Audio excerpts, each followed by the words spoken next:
કેમ છો વિદ્યાર્થી મિત્રો? આજે છે આપણા 30 દિવસના ચેલેન્જનો દિવસ ત્રીજો. આજે જોઈશું વિજ્ઞાન વિષયનો 4 માર્ક્સનો પ્રશ્ન. પ્રશ્ન શું છે કે જ્યારે આપણા શરીરમાં બળતરા અને એવું થાય એને આપણે એસિડિટી કહીએ. તો એસિડિટીના ઉપચાર માટે એટલે કે દવા માટે આપણે ઈનો પીએ. તો ઈનો એટલે શું? તો બેઝિક પદાર્થ. બેઝિક પદાર્થ તરીકે આપણે બેકિંગ સોડાનો ઉપયોગ કરીએ. તો બેકિંગ સોડાની બનાવટ શું, કયા કયા કામમાં ઉપયોગ આવે, ચાલો જોઈએ ફટાફટ. કેમ છો વિદ્યાર્થી મિત્રો? આજનો આપણો પ્રશ્ન છે બેકિંગ સોડા. તો ચાલો શરૂ કરીએ. તો બેકિંગ સોડાનું સામાન્ય નામ શું? તો કે ખાવાના સોડા. શું નામ? ખાવાના સોડા. હવે રાસાયણિક નામ શું? તો કે સોડિયમ બાય કાર્બોનેટ.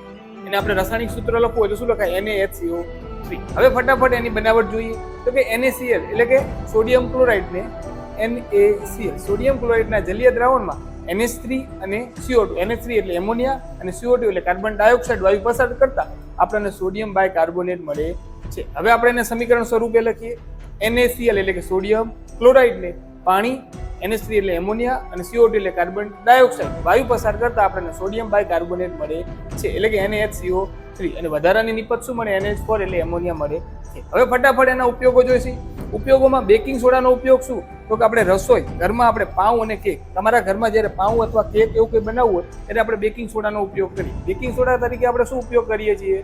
તો કે આપણે ઈનો તરીકે ઉપયોગ કરીએ. બીજું એન્ટાસિડ એટલે શું? કે જ્યારે આપણે એસિડિટી કે એવું કંઈક થાય ત્યારે આપણે એન્ટાસિડ તરીકે શું લઈએ? દવા તરીકે. તો કે ઈનો.